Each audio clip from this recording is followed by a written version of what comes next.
Hi AA students, it's Mrs. Poe. Today we're going to be reading a passage from Mistakes That Worked, 40 Familiar Inventions and How They Became to Be by Charlotte Jones. And on our introduction page it says, call them accidents, call them mistakes, even serendipity. If the truth were known, we might be amazed at the number of great inventions and discoveries that were accidental, unplanned, and unintentional. The inventors mentioned in this book were not only smart, but were also alert. It is easy to fail and then abandon the whole idea, but it's more difficult to fail and then recognize another use for their failure. So the first one that we're going to be reading is called Fun, Fun, Fun. The Frisbee was invented 2,700 years ago. Well, not really. Discus throwing was part of the early Olympic Games in Greece 2,700 years ago. And the design of the Frisbee disc is similar to the discus thrown in the Olympic Games.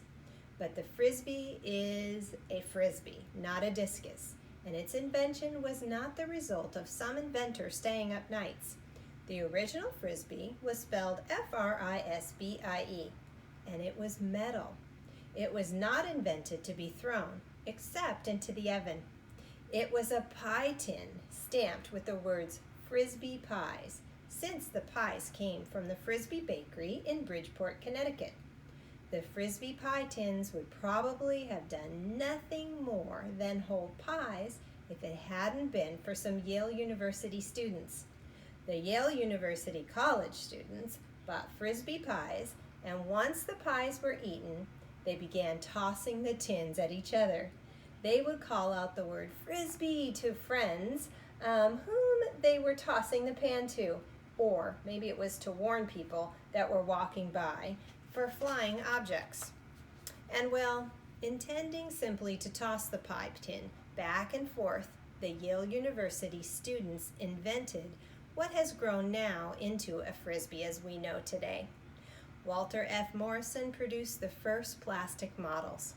The Wham-O Manufacturing Company of San Gabriel, California began manufacturing Frisbee discs in the mid-50s, and since then, in 1957, he made 16 different models. Now, about 30 companies make flying discs. There are flying disc clubs, tournaments, champions, and the World Association, and even a publication for flying disc enthusiasts. The National Frisbee Disc Festival is held in September every year, and the Guinness Book of World Records reports that the record time for keeping a flying disc aloft was set by Don Kane on May 26, 1984, when he kept one in the air for 16.72 seconds. Disc play is very good exercise. It's fun, it's easy, even challenging, and it doesn't cost much. And best of all, it's a sport that you can enjoy with your favorite dog. So that was one of our inventions that were made by mistake from our book, Mistakes That Worked.